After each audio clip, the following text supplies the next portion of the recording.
औज़ुबिल्लाहिमिनश्शैतानिर्रजीम बिस्मिल्लाहिर्रहमानिर्रहीम। Dear students, welcome to Shaheen Leaders Academy Rawalpindi.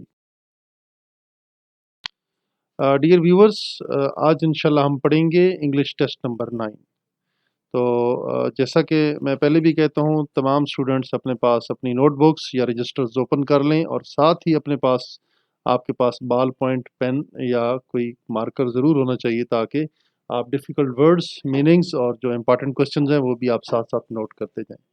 Dear students, आज की जो वीडियो है, हमने स्पेशली एरो ट्रेड्स के जो जितने भी टेस्ट हो रहे हैं, एयर वुमेन के और एरो स्पोर्ट्स के या पाकिस्तान एयरफोर्स, आर्मी, नेवी में सिलेक्शन के लिए जितने भी टेस्ट जारी हैं, उन तमाम टेस्टों की जो एक बहुत ही इम्पोर्टेंट जो उनका एक सब्जेक्ट है वो इंग्लिश है, उसके ऊपर हमने माशाल्लाह पहले भी काफ़ी सारी वीडियोस बनाई हैं।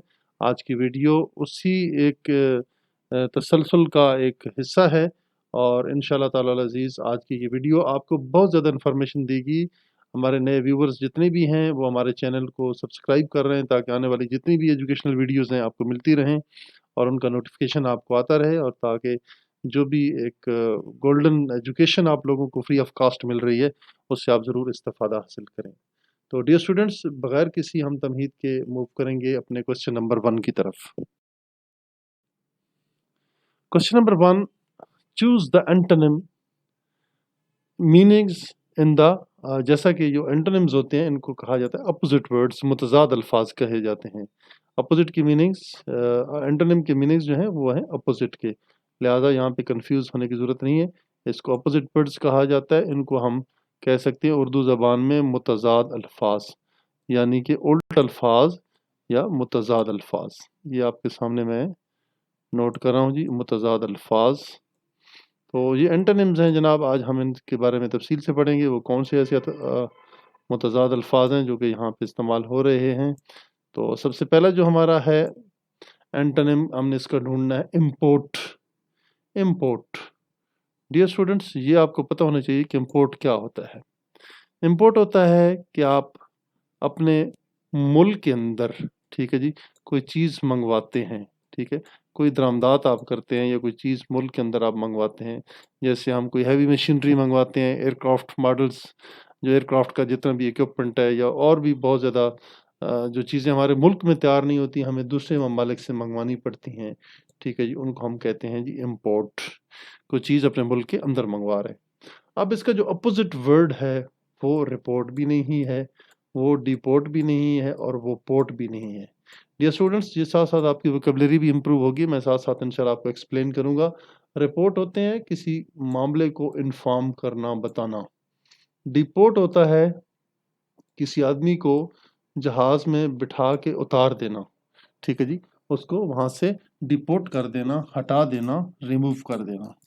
और नेक्स्ट है पोर्ट। पोर्ट कहते हैं बंदरगाह को, किसी किस्म की बंदरगाह जहाँ पे आप बहरी जहाज़ आपके पार्क होते हैं और वहाँ पे लंगर अंदाज होते हैं और वहाँ पे सामान उनका चढ़ाया या उतारा जाता है, उसको पोर्ट कहा जाता है। जैसे पाकिस्तान कराची के अंदर पोर्ट कासिम बहुत एक मशहूर व मारूफ जगह है, और जिस तरह के ये आप देखते रहते हैं कि वहाँ पे बहरी जहाज़ आके लंगर अंदाज होते हैं प्रॉपरली, और उनको वहाँ पे ऑफलोड भी किया जाता है।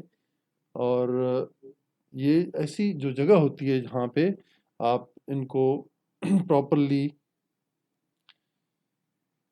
सामान को उतारते और चढ़ाते हैं, तो उसको कहा जाता है पोर्ट। जैसे पोर्ट कासिम मैंने आपको बता दिए।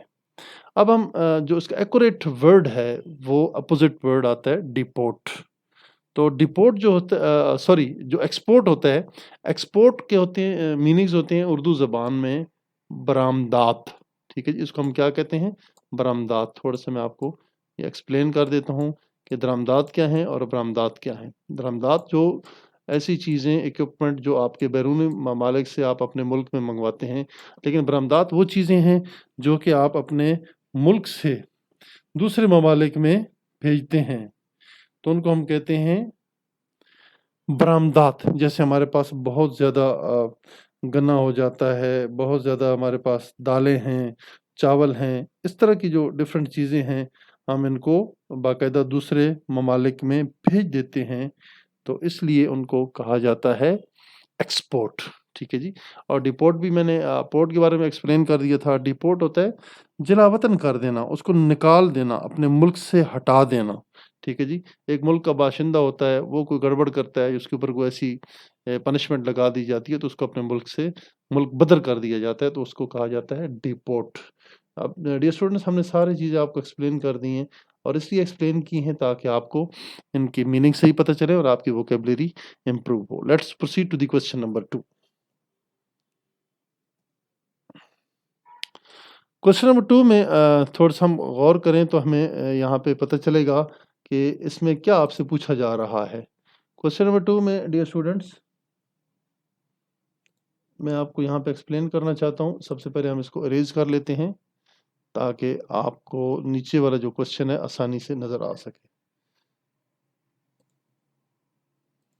Choose the correct preposition from the following options. अब यहाँ पे आपने प्रीपोज़िशन जो उन हुरूफ़-ए-जार हैं उनकी आपने सिलेक्शन करनी है, और उसको सिलेक्ट करके आपने एक्यूरेट को लगा देने हैं। The roads runs hills and plains. Hills किसे कहते हैं जी? पहाड़ियों को।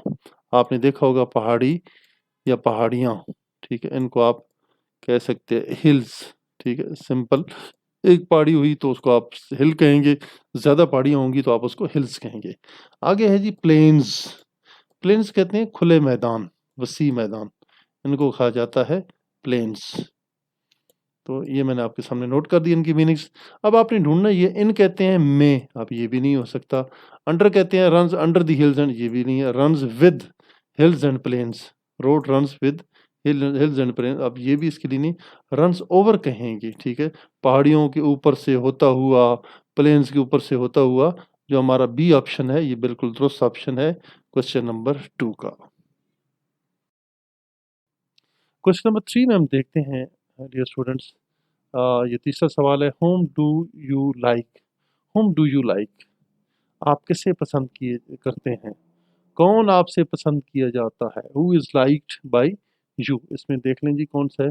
Who do you like by you, ये भी रॉन्ग है। हु आर लाइक्ड, ये भी बिल्कुल रॉन्ग है, ठीक है? हु इज़ बीइंग लाइक्ड, ये भी बिल्कुल रॉन्ग है। जो दुरुस्त ऑप्शन है, ऑप्शन नंबर आपके पास इसका मौजूद है, option number C. Question number 4, choose the correct option. Choose the correct preposition from the given options. नीचे 4 ऑप्शन दिए गए हैं, ए, बी, सी, डी, और इनमें से आपने देखना है जो दुरुस्त ऑप्शन है वो कौन सा है। Mother's affection for his child, ठीक है जी। फॉर के लिए यहाँ पे भी नहीं है। टू, अफेक्शन टू, ये भी दुरुस्त नहीं है। अफेक्शन इन, ये भी दुरुस्त जवाब नहीं है। जो इसका दुरुस्त जवाब है, that is affection with his child, with her child is evident. अब देखें डियर स्टूडेंट्स, अफेक्शन कहते हैं मोहब्बत को। ये इसी मैं आपको लिखवा रहा हूँ ताकि आप अपने पास नोट कर लें। ये वालदा की जो मोहब्बत होती है, ठीक है, या किसी के लिए मोहब्बत होती है, उसे हम क्या कहते हैं? अफेक्शन। उसे क्या कहते हैं जी? अफेक्शन। और एक लफ्ज़ यहाँ पे यूज़ हुआ है, चाइल्ड। चाइल्ड कहते हैं बच्चे को, और एविडेंट कहते हैं वाज़े। वाज़े, बिल्कुल खुल्लम-खुल्ला, सामने ज़ाहिर नज़र आने वाली चीज़ है, उसे हम कहते हैं वाज़े, एविडेंट, जो सामने नज़र आए। अब ये क्वेश्चन नंबर 4 का जो दुरुस्त जवाब है, that is option number B, that is with. Dear students, question number 5. Choose the correct indirect narrations of the following sentences out of the given choices. ठीक है, आपने ये देखना है। सेंटेंस नंबर 5 है, he said to me। अब देखें जी, यहाँ पे सेकंड फॉर्म इस्तेमाल की गई है रिपोर्टिंग स्पीच के अंदर। Who are you, अब ये प्रेजेंट फॉर्म है, ठीक है जी। आप देख सकते हैं, अगर बाहर पास्ट हो तो अंदर भी कोई टेंस अगर प्रेजेंट हुई तो पास्ट में चली जाएगी, पास्ट हुई तो पास्ट परफेक्ट में, अगर पास्ट परफेक्ट हुई तो वो पास्ट परफेक्ट कंटिन्यूअस में चेंज हो जाएगी, और बाकी प्रोनाउंस की तब्दीलियाँ एज इट इज़ होती हैं।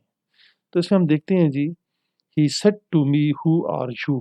अब देखें, उसने पूछा है, ये आखिर पे क्वेश्चन मार्क होना चाहिए था, यहाँ पे मैं लगा देता हूँ, ये क्वेश्चन मार्क है यहाँ पे। तो यहाँ पे कॉमास क्लोज्ड हैं, और ये क्वेश्चन आपसे पूछा जा रहा है, who are you. He asked me who I was. अब बाकी जो ऑप्शंस हैं, who are you, that who are you, ये भी रॉन्ग है, ठीक है। Who I was tells me, यहाँ जो पूछ रहा है हु वाज आई। अब आपने इसका जो क्वेश्चन एक स्टाइल है वो भी ख़त्म कर देना है, जो नॉर्मल सिंपल एक स्टेटमेंट है वो आपने बना लेनी। ऑप्शन नंबर सी जो है क्वेश्चन नंबर 5 का दुरुस्त जवाब है। क्वेश्चन नंबर 6 की तरफ देखें students, choose the correct passive voice from the following sentences. ओबे योर पेरेंट्स। अब आपके पास एक सेंटेंस है, ये सेंटेंस नंबर 6 है। इसमें आपसे पूछा जा रहा है ओबे योर पेरेंट्स को आप क्या करें जी, पैसिव वॉइस में कन्वर्ट करें। योर पेरेंट्स, अब मैं आपको बताता हूँ कि बेटा हम इसको बना लेंगे सब्जेक्ट, इसको एज ए सब्जेक्ट बनाएंगे यहाँ पे, ठीक है, ये सब्जेक्ट बनेगा। Your parents must be obeyed, ठीक है, must be obeyed by you.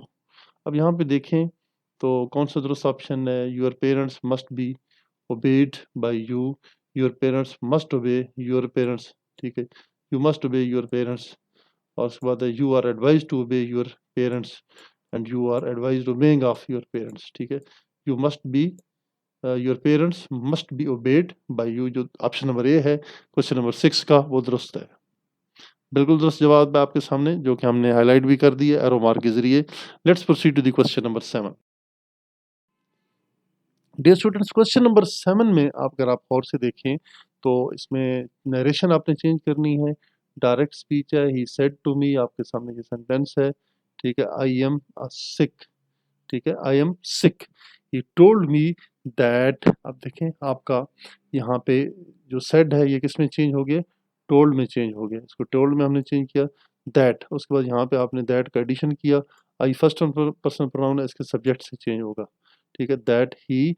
अब देखें बाहर पास्ट है, ठीक है, यहाँ पे रिपोर्टिंग में पास्ट है तो यहाँ प्रेजेंट है, अल्टीमेटली ये पास्ट में चली जाएगी, तो इसको आप चेंज करेंगे, ही told me that he was सिक, ठीक है जी। आप पहला फिक्र देखें, ही told me that I was sick, बिल्कुल ये रॉन्ग है, he told me that I was sick, क्यों आई फिर दोबारा क्यों लगा रहा है आपने, क्यों नहीं इसका प्रोनाउन चेंज किया, तो ये सेंटेंस गलत है, ठीक है जी। He informed me that I am sick, ये भी रॉन्ग है, और जो आपका दुरुस्त जवाब है वो ये है, he told me that he was sick.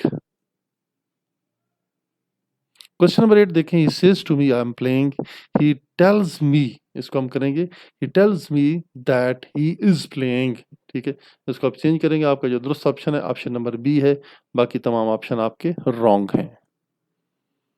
Option number B, he tells me that he is playing, he tells me that he is playing, चूंकि बाहर आपकी ये प्रेजेंट टेंस है तो अंदर किसी किस्म की कोई टेंस चेंज नहीं होगी, यहाँ पे वो टेंस एज इट इज रहेगी, तो लिहाजा आपका जो दुरुस्त जवाब है ऑप्शन नंबर बी है क्वेश्चन नंबर 8 का। क्वेश्चन नंबर 9 है, choose the correct preposition from the given options. Asians are ignorant, ignorant with the European plans, to the European plans, by the European plans, ignorant of the European plan. जो question number 9 का option दुरुस्त है वो ए है। Question number 10 है, correct the change the correct article, choose the correct article from the sentences given below. He is university, he is an, he is the, ये भी नहीं है, none of them, he is a university student, ठीक है, he is a, यहाँ पे आप a लगाएंगे तो आपका ये फिक्रा बिल्कुल दुरुस्त होगा। क्वेश्चन नंबर 11 है, choose the correct article from the following given words. I did not tell him even a word, even the word, even to word, even an word। ये जो a वर्ड है ये दुरुस्त है, यहाँ पे ए लगेगा, और बाकी तमाम आपके ऑप्शन रॉन्ग हैं। Question number 12, choose the correct spelling. आपने स्पेलिंग देखना है, सुपेरियॉरिटी SUPERIORITY, देखें जी ऑप्शन नंबर सी के अंदर आपका बिल्कुल दुरुस्त जवाब है, बाकी तमाम ऑप्शन रॉन्ग हैं। Question number 13, choose the correct spellings जी। एम्बेसी, EMBASSY, EMBASSY, जी जनाब आपके पास ऑप्शन नंबर डी जो है बिल्कुल दुरुस्त जवाब है। एम्बेसी का सफारत खाने को कहते हैं उर्दू जबान में। क्वेश्चन नंबर 14 है, choose the correct spelling ji. Ambitious, AMBITIOUS, ठीक है जी। यहाँ पे आपको मैं हाईलाइट कर देता हूँ, ये पहले वाला ऑप्शन रॉन्ग है, दूसरे वाला बिल्कुल दुरुस्त है, दूसरा तीसरा और चौथा भी बिल्कुल रॉन्ग है। जो दुरुस्त जवाब है, जो दुरुस्त स्पेलिंग है वो है 14B के। Question number 15, he arrived on 1st of October 2021, he arrived on, अब यहाँ पे ऑन होना चाहिए, ठीक है जी, ऑन कहीं भी नहीं है, इस ऑप्शन ए में भी नहीं है, बी में भी नहीं और ए में भी नहीं है, लिहाजा ये आपका है none of these is the reply to this question. Question number 16, choose the correct spellings जी। डियर स्टूडेंट्स, ये बड़ा आसान सा है। प्रीवियस, प्रीवियस के स्पेलिंग देखें जी कौन से हैं, PREVIOUS, ये दुरुस्त जवाब है। Question number 17, choose the correct spelling. Superstition, जी जनाब। इसमें देखना आपने ये है कि ये बाकी जो ऑप्शन नंबर सी है और ऑप्शन नंबर बी है और ऑप्शन नंबर डी है, ये बिल्कुल रॉन्ग है, ये सारे रॉन्ग है। जो दुरुस्त जवाब है आपका ऑप्शन नंबर 17 ए है। क्वेश्चन नंबर 18 की तरफ चलते हैं। Choose the correct article for the sentence given below. The world is happy place. The world is a happy place. Question number 19, she is, she be, she was, she has, she will, she had going to school. दुरुस्त option बताइए। She will be going to school. यहाँ पे आप will be और शल B का इस्तेमाल करेंगे क्योंकि ये फ्यूचर कंटिन्यूस फॉर्म है। इसको आपने इस तरीके से मुकम्मल कहना है, she will be going to school. Question number 20, pick up the choice out of the given options to fill up the following blanks. They had mangoes. They had eaten. अब had है, इसका थर्ड फॉर्म लगेगी, ये past perfect tense है, लिहाजा इसके साथ option number B जो है बिल्कुल दुरुस्त ऑप्शन है। अब यहाँ पे थोड़ी सी चूँकि एरो की जो है डायरेक्शन वो गलत हो गई है, ऑप्शन में यहाँ हाईलाइट कर देता हूँ। ए ऑप्शन गलत है, सी ऑप्शन भी गलत है और डी भी रॉन्ग है। जो दुरुस्त ऑप्शन है वो आपका ऑप्शन नंबर सी है। एरो मार्क का यहाँ पे निशान होना चाहिए। Question number 21, pick the best choice out of the given options to fill in the blank spaces. ठीक है जी, ये लफ्ज़ है कमांडर, COMMANDR, COMM, यहाँ पे भी नहीं है डबल एम, ठीक है, ANDR बिल्कुल दुरुस्त ऑप्शन है। कोमोडोर ये भी रॉन्ग है, कॉमन ये भी रॉन्ग है। ऑप्शन नंबर बी जो है दुरुस्त जवाब है क्वेश्चन नंबर 21 का। Question number 22, change the narration of the following spelling. He said, I will go to Multan. He told that he would go to Multan. जी बताइए जी, he told that he would go to Multan। Option number D है, बाकी तमाम option wrong है। दुरुस्त जवाब है option number D. Question number 22, do not beat about the bush. ठीक है, इधर उधर की मत हांको, काम की बात करो। बाकी तमाम प्रपोजिशंस रॉन्ग है, अबाउट जो प्रपोजिशन है बिल्कुल दुरुस्त है। Question number 24, I put up my shoes. ठीक है, आई put on my shoes, I put at, put off, तो इसमें जो दुरुस्त है, आई पुट ऑन, मैंने जूते पहने अपने, I put on my shoes. Option number B दुरुस्त है। लास्ट क्वेश्चन है क्वेश्चन नंबर 25 में देखें, क्वेश्चन में लास्ट में change the narration of the following. He says I am reading a book. He tells भी कह सकते हैं, ही सेज भी कह सकते हैं, that he is reading, that she is reading a book. अब देखिए यहाँ पे ऑप्शन नंबर डी के अंदर आता है, बाकी तमाम ऑप्शन रॉन्ग हैं, D is the correct one, बिल्कुल दुरुस्त जवाब है। डियर स्टूडेंट्स, आज का ये लेसन हमारा खत्म। उम्मीद है कि आज की वीडियो आपको ये बहुत पसंद आई होगी। इंशाल्लाह अगली वीडियो में आपसे मुलाकात होगी। तो बराए मेहरबानी हमारे चैनल शाइन लर्नर्स अकेडमी को ज़रूर सब्सक्राइब करें, अपने दोस्तों के साथ शेयर करें, और कोई चीज़ अगर आपको समझ नहीं आती हो कमेंट बॉक्स में ज़रूर आप मेंशन करें। इंशाल्लाह हम आपको वहाँ पे देयर एंड देन जवाब देंगे। अल्लाह पाक आपको खुश रखे और आने वाले तमाम इम्तिहानात में कामयाबी अता करे। पाकिस्तान डिफेंस फोर्सेस जिंदाबाद, पाकिस्तान पाइंदाबाद।